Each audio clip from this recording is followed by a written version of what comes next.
the chambers of those who fail to keep their pledge. This week I feel I would stop taking medication for I am feeling very well. Now, I want to thank people that had prayed for me in this difficult period of recovery from poisoning. May the Lord bless you greatly. It was really tough. I decided to stand here and deliver the message the Lord had put in my heart. If you love me, I want to ask you to carry your cross and join me in the suffering for the Lord. Some people wrote to me, how come a servant of God like you is poison? But the truth is, evil fall on the righteous and the Lord always deliver them. If you love God, you will go through tests and trials. We must keep trust in the Lord. I cannot hate those who poison me and my wife on our wedding day. I have the obligation of loving them, for love surpassed all thing. I could not die of that poisoning because I have not finished the 251 chambers of hell, and I cannot die and the devil cannot kill me until my mission is completed. I was overwhelmed by this poison, but the Lord told me, you will continue this race. This is not the time for you to go. Today, I will continue from where I left. I will talk about the chambers of those who don't keep their pledge. Number 30 verse 2, life is made of principle, that men are supposed to keep, and men are supposed to be held accountable before their own word. After visiting the chambers of hell where I saw people that bleach their skin, then the Lord took me back home. I was crying because of things that I had seen. The following day the Lord came and transported me again to the chamber of hell. Every journey to the underworld was a continuity from where we had left. The Lord spent time to explain to me about the architecture of hell and the pain of damned souls that populate this place. These souls were begging God mercy and asking the Lord to deliver them, yet the Lord kept saying, too late, the judgment has fallen. We left that chambers of people that bleach their skin, and we were moving in a dark and tiny channel. An intense darkness was coming from the place where we were heading. I was hearing cries of lost souls, coming from this volcanic region, where I saw rain of fire ravaging and watering souls with more pain. As we moved close to this place we met a crowds of demons. They were mobilized for an expedition. They were moving in the very direction we were heading to. They have all the instrument of torture that they use in this place. We finally arrived before a crossroad where there were 4 tunnels leading to 4 chambers of hell.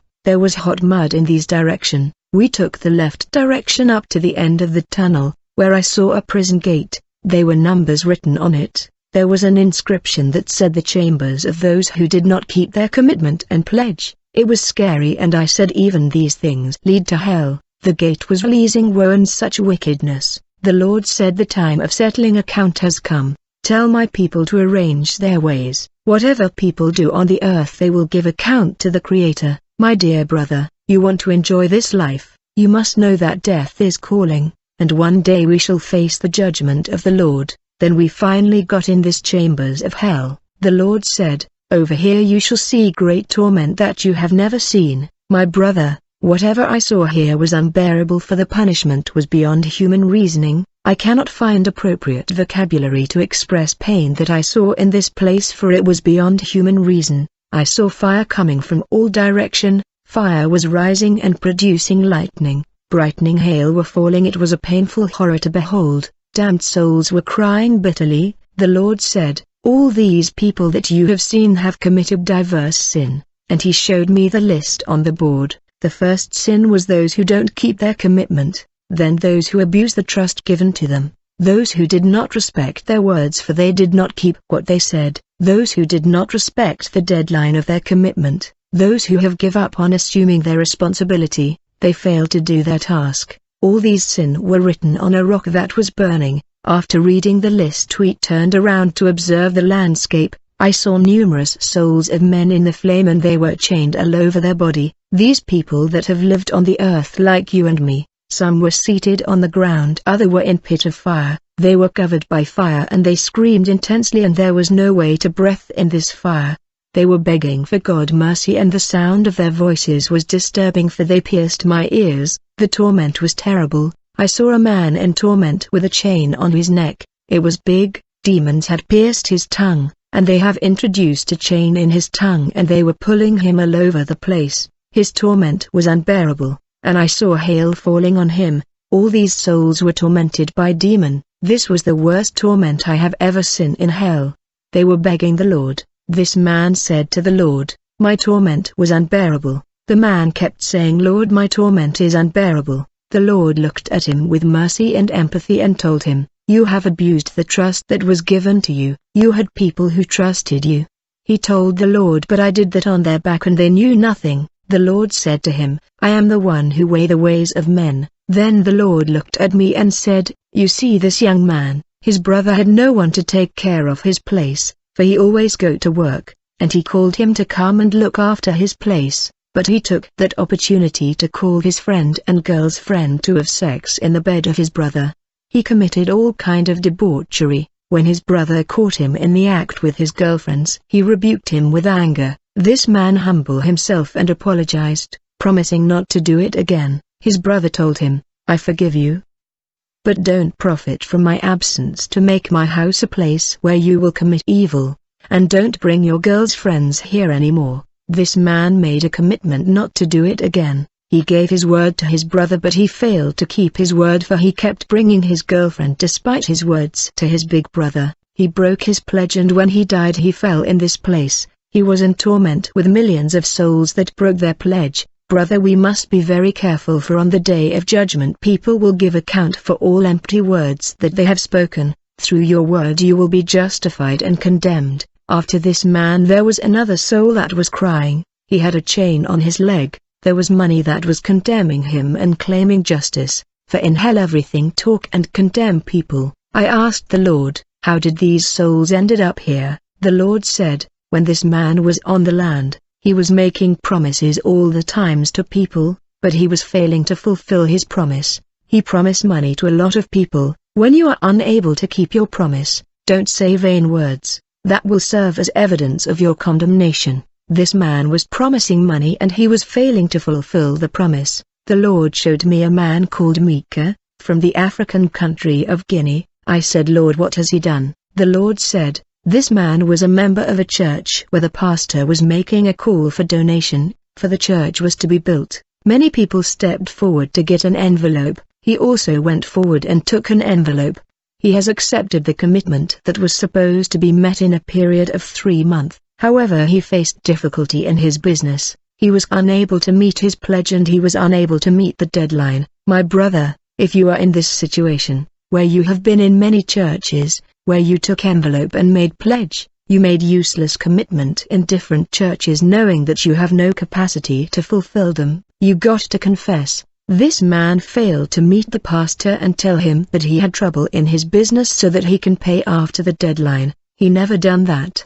He said to himself in his heart, "The deadline has already passed, we can forget about it." One day he was struck by sickness and died. Demon of reclamation came, and they capture his soul to hell. I saw how he was begging Jesus to save him. His soul was covered with fire and he was skeletal, he covered with worms. The Lord said to me, "Tell my people to be careful, they must not take sacred commitment lightly." Deuteronomy 23.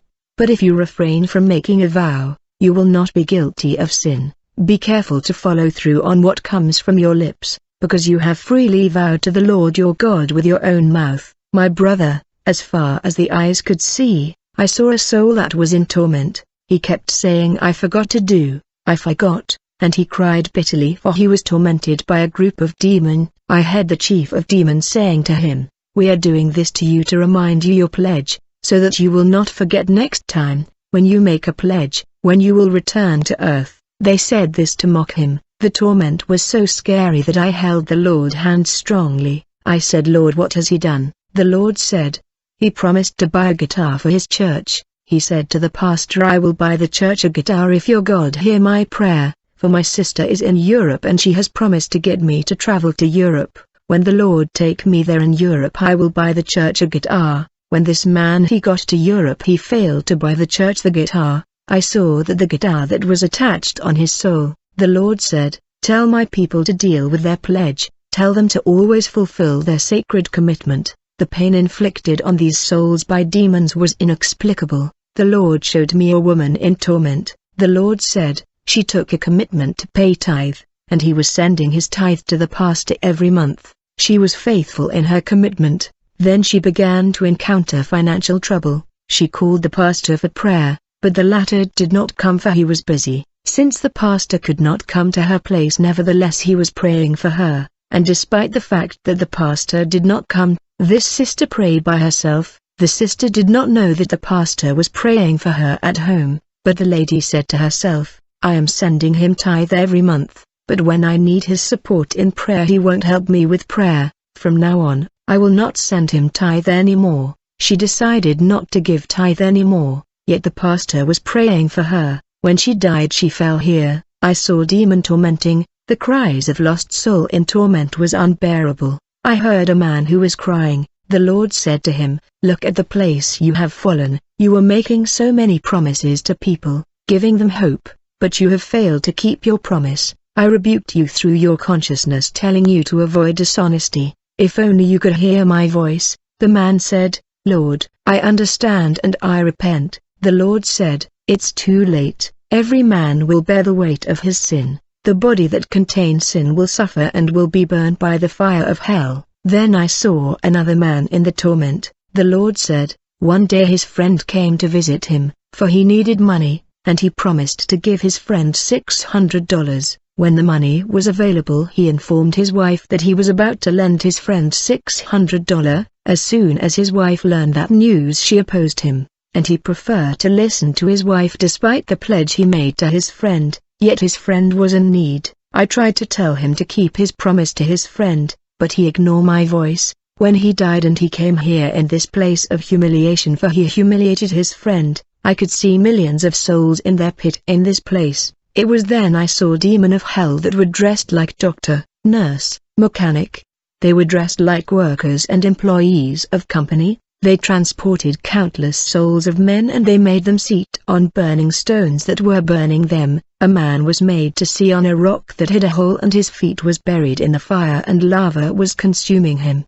He was consumed in fire. I heard these demons saying to these souls, today you will suffer for everything that you have stolen in your workplace. I heard a soul saying to demon, please take this wheel lock and give it back to my employer. The demon replied, since you hurt your employer we will hurt you here. The Lord said this is what this man has done in his workplace. He was working and was paid $800 of salary. Then one day he stole a wheel lock of the company and took it home. Since this object belonged to the company, he was not supposed to take it home without authorization. He was an employee who was supposed to behave according to the contract that is between the company and the employees. Since he was taking home things that belonged to the company, I saw that wheel lock that he took home attached to him. He told these demons, I acknowledge what I have done, but take this wheel lock and give it back to his owner. This man was taking things from the workplace to his home though he was well paid, and he has lost his soul forever because of a wheel lock that cost nothing in comparison to his salary.